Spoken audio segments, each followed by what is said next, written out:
Hello scholarly gamers and welcome to Streaming Fundamentals. Today we're going to talk about software.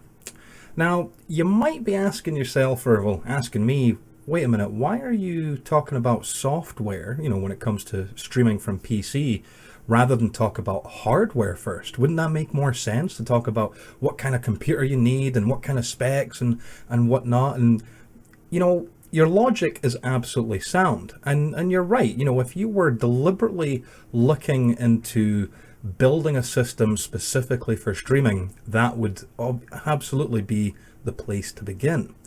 But what I have found after discussing with the Scholarly Gamers crew and other friends and colleagues at school is that more often than not, people who get into this whole streaming malarkey already have a computer of some kind. So a lot of people out there actually just try to make do with what they've got, and then maybe later down the line, depending on what type of hardware they have, they soon find out that, oh, wait a minute, I need something with a bit more power. So I thought it would be better to start off by actually talking about software, because when it comes to streaming, whether it's games, whether it's creative, whether it's just, in real life stuff, video logs, your needs are going to vary. And there's really no one size fits all when it comes to software. Most of it really boils down to personal preference. We're not going to get into how to set things up and whatnot. Look, YouTube and the internet as a whole is riddled with great tutorials out there. Forums, Reddit threads, there's a huge amount of resources out there. Instead, what we want to kind of talk about today is just different options. But before we get into the actual software itself, it's worth noting that the software that we use to stream, whether that's streaming just a video feed like this, or if it's playing video games, whether that's on your PC or on your console, streaming software is actually kind of an inefficient means to an end, so to speak. You have to remember that a personal computer is a multi-purpose device, right? It's a word processor, it's a media player, it's an internet browser, it's a game machine. It does all of these functions. It's not made specifically to stream. In all reality, to stream, the best way, well, not the best, that would be debatable, but the most efficient way is to use a hardware encoder.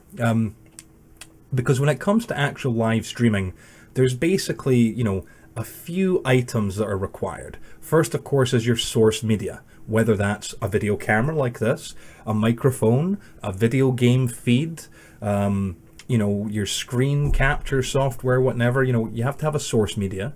You then have to have an encoder to actually digitize the content itself. A media publisher, a way of actually publishing that media, and of course a platform to stream it on, or a content delivery network would be the fancy way of saying that, which of course we discussed that previously, the different platforms that are out there. So they actually have dedicated hardware encoders. Items like, for example, the Pearl 2. Now the Pearl 2 is, it's absolutely a professional device, right? I mean, you can plug in up to 4 HDMIs with 4K, has all sorts of advanced features that you can use. This is a professional video production system. And as such, it has a professional price. Yes, that's not a typo there. As you can see, just for a base unit, you're talking $8,500 in US dollars. For a rack mount version, just shy of 10 grand. And if you want a twin rack mount setup, that's going to cost you 20 grand. That, let's be honest, I think even for most professional streamers on Twitch, YouTube, and Mixer, that's a little bit out with our reach. And even then, these professional hardware encoders, they're not specifically built for us, gamers. If you're a content creator who maybe does creative, a hardware encoder is actually a really good option, because, rather than using a computer and having to have separate, cam links and whatnot, that neat little bit of kit that Elgato had came out with not too long ago. Rather than having to buy multiple ones of those, you could have a hardware encoder that would handle all that. Now, there are less expensive options out there. For example, there's the Vidview Pro, which can stream the Facebook, YouTube, Twitch, any other kind of traditional streaming service, and those are a little bit less expensive, $700, for their basic, and just shy of $1,000 for their Pro version, But even then, for a gamer, they're still not really the ideal approach. Now, when it comes to efficiency, oh yes, they're great. These are custom built devices. They actually take your source material, so your video feed via HDMI, and encode it and broadcast it. It's that device that does it. It doesn't have to do anything else. It doesn't have to run Windows. It doesn't have to run OS 10. It doesn't have to, run all your other apps that you have at any given time on a home computer. But they're not as flexible. If we're completely honest, streaming from a PC gives you a nice level of control. You can add overlays, you can add graphics, you can have fades and transitions. You have all of these opportunities out there.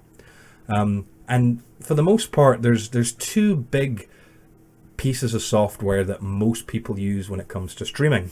But before we bring those up, I actually want to talk about what is widely considered probably the best broadcasting software out there. And, there's every chance that you might not have even heard of it. And that, of course, is Wirecast from Telestream. Now, Wirecast is, again, a live video streaming production software that is of a professional grade. I've seen broadcasters with Wirecast licenses use it, and honestly, you can see the difference on their broadcasts. The quality is just amazing. So many advanced features, but again, price is the issue here. For their basic Wirecast Studio, we're talking just shy of $700, whereas Wirecast Pro is again just shy of $1,000. Now, I don't know about you, but that's a really huge investment. Now, if you've been streaming for years and you're successful and you're making a good living, then I would imagine you can justify that price, because you're investing in your service, in your platform, your entertainment to your viewers. But for those of us out there are just average hobbyists or aspiring streamers, by no means don't go crazy and say, right, I've got $1,000 and I'm going to go ahead and buy that because it's going to make me better. Remember, we talked about this in the episode where we talked all about you, right? You make the broadcast, not the bells and whistles, not the software. It comes down on you as an individual. So that's great, right? We've seen all these expensive options, hardware encoders. Okay, Wirecast, that looks great, but hey, we don't have $1,000 to spend on that, right? Exactly. So that's why we come into the two main bits of software that people use. First and foremost, and what is widely considered the most popular, is of course OBS Studio. OBS Studio is open source software, right? It's free to use, free to download, has some great features. You can download to all your the most popular streaming platforms. On a personal note, I have to say that OBS has a really good audio mixer. I find personally that the control you have over mixing the levels or setting the levels of your audio is really, really good. Now, of course, if you have a actual hardware mixer, you have even more control. But as far as broadcast and software, it does a really, really good job of that. Same with actual versatility and being able to fine tune your resolution, your bit rates. Again, we'll talk about those things in another episode. It's a good bit of software and it's free. So of course, remember, with something that's free, if something goes wrong with it, if you have issues, if you have problems and you need to troubleshoot, then you're not on your own. You have to go look for the answers. You have to either go to Reddit, go to YouTube, go to the forums wherever you like to hang out, go to the Discord servers where you spend most of your time and get answers, because there is online resources, but it's all community based, more or less.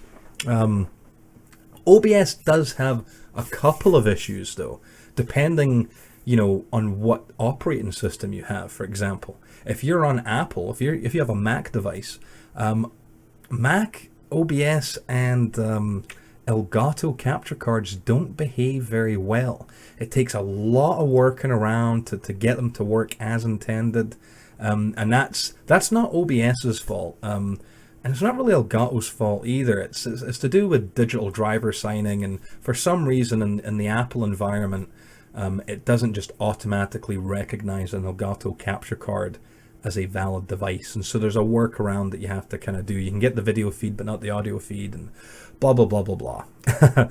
But for the most part, if you're on Windows, you're not going to have a problem. I mean, if you're on Apple, you're not going to have a problem with OBS unless we're talking about capturing footage from your console. Then you may have a few issues.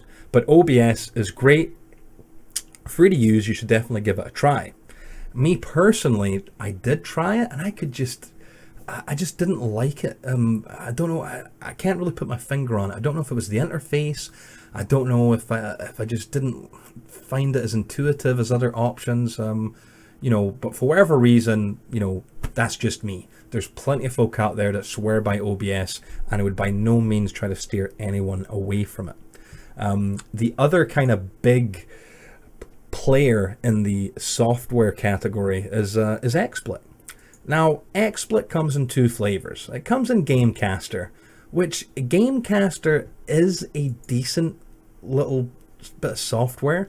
This is great if you've only got one monitor, right? Only one display device, because what it allows you to do is actually bring up the interface from within the game. It kind of acts as an overlay. The only downside is Gamecaster doesn't have the same type of control, flexibility, and customization as its big brother Broadcaster.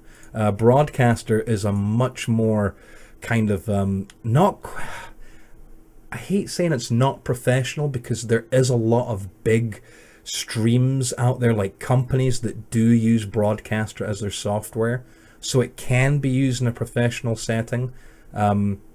Personally, I do find it a little bit more intuitive to use, but again, that's just because that's what I'm used to. The downside of XSplit, though, is there is a free version available, but if I'm completely honest with you, the free version is very Spartan. It's a stripped down version. You can't stream above 720p. It's going to, I believe, have a watermark embossed on it. There's a lot of other kind of its advanced features that you just can't use. Whereas if you want to pay for a license to upgrade to premium, which, depending on sales and whatnot, I think right now is about $25 for a 3-month license. A lot of times if you participate in Extra Life, you'll get a key for XSplit for free. Sometimes with select motherboards and other bits of software, you can get an XSplit key, to at least give it a try. Because I just have that feeling, if you try the free version of XSplit, it doesn't hold a candle to OBS. And I think that's where a lot of people kind of make that decision. They try the free version of XSplit, they go, wow, this really doesn't, it's not great. I'm going back to OBS. But then when people actually move to the paid version of XSplit, I've seen many broadcasters who've used OBS for years, and once they've made that switch, they've just been like, wow, man, I can't believe I didn't do this earlier. But again, it's personal preference. The upside of paying for a license is you're actually paying for a service. You're paying for a product. So that means you get customer support. Now, we can debate how quickly the customer support is. It's going to depend on time zones, where you are in the world. But for the most part, the XSplit community team are great. Any issues I've ever had, they've responded quickly. They've tried to help me resolve.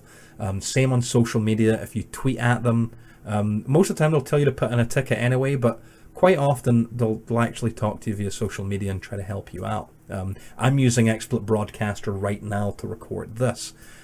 It's just a nice, easy bit of software, and it has a lot of advanced features.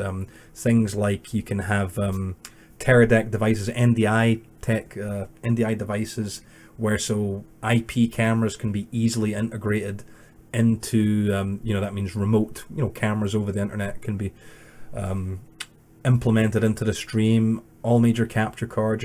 There's a lot of good things going for XSplit, but again, it costs money. It might not be a viable option for you. If you're just starting out and this is just a hobby for you, I can't recommend paying out money for a bit of software yet. You've got to find out if you like it, if you enjoy it, and if you want to invest a little bit in your future, I think $25 for a 3-month license is a bit better than $700 or $1,000 for the Wirecast software. But yeah, so XSplit, it's decent, but again, it just depends. You'll see on the internet so many it's like with any kind of platform. There's always these wars, OBS versus XSplit. Wirecast never comes in the conversation because they know it's better, but it's just a hell of a lot more expensive. But it's always OBS versus XSplit, and there's so many fallacies out there. Oh, XSplit uses more resources. Yet, funnily enough, the minimum requirements for OBS are higher than that of XSplit. There's no easy answer. It depends on what your hardware is. You might have a laptop that OBS runs great on, whereas someone else might have a desktop, and depending how old it is, maybe OBS runs horribly for them. There's no easy answer. You just need to look at your options. Just remember that by going to software, and streaming from a PC, it allows a whole other range of possibilities. You can now stream PC games. You can stream games from console, even if you don't have a capture card. There's some great tricks out there. You can use the Xbox One app, if you're an Xbox user, to just use the Xbox app, do the streaming, where you're getting basically the feed of the game on your desktop, and then do a screen capture. PlayStation, you can do the same thing. There's a lot of different options out there.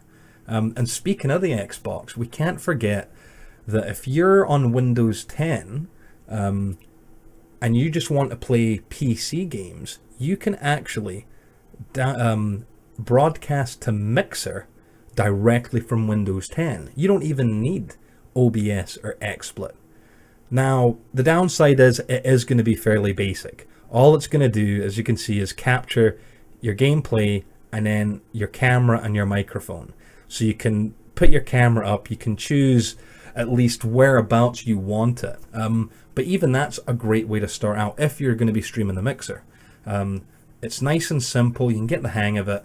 The downside is you don't get any of the advanced features, like the ability to put in overlays, stream alerts, on all those kinds of things. So, it's not the best out there, but it's a nice way to get your feet wet, so to speak, when it comes to streaming PC games, at least when Mixer's concerned. Now, there's other software out there too, of course. If you have an Elgato capture card, the Game Capture HD is the software that comes with that.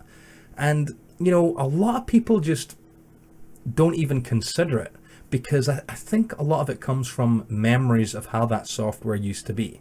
If we're brutally honest, the early iterations of the Elgato software was pretty bad. It just didn't have very many settings. The quality was, you didn't have that same type of power. Now, in my opinion, you still don't have the same amount of control that you do in OBS or XSplit, but it's actually pretty good. I mean, you can now make scenes, you can, have in your camera, you can adjust chroma key, you can put in web sources for your stream alerts, so that's another bit of software that would have, if you have a capture card, would have came with it, or at least, you'd be able to download it. So don't be too fast or too quick to fob off software like that. Now, there's also all sorts of other bits of software out there. FF Show, there really is. There's a lot of different bits of software. And, feel free to look into those. Search on the internet. Look at these guides that are out there. I just wanted to cover the big ones. OBS, XSplit. Remember, if you're going with XSplit, they have an official YouTube channel where they do a weekly show on Twitch. They've got a Twitch channel as well. So they've got a lot of great tutorials directly from them. But again, OBS, there's thousands, hundreds of thousands of tutorials out there that have been made by the community, because it is an open source piece of software that's community driven. But yeah, that's really about it. I wanted to keep this relatively short, which I know for me is never easy. And it was really just to have a discussion about these different types of software that are available. Now, yes, your performance and whatnot is going to depend on your PC hardware. Remember, your PC is not a device built specifically for streaming, especially if you're trying to stream PC games from the same computer. You know, it's quite taxing on a system, and we will discuss hardware when it comes to PCs specifically, not next episode, but the episode after. Because next episode, I want to talk to you about codecs and bit rates. What do they mean? Why are they important? And what do you need to know? Because it's one of these items that I see so much confusion about on the internet, where people think, oh no, yeah, you need to have this bit rate and it needs to be this. And they don't take other things into consideration, like resolution and your frames per second, because if you're going to stream at 30 frames or 60, you need to also adjust your bit rate accordingly. But we'll get into that. I'm getting ahead of myself. Thank you so much for watching. You know the deal. If you liked the video, feel free to like and share. If you didn't like it, hey, you know, you can do that as well. And we'll look forward to seeing you next time on Streaming Fundamentals.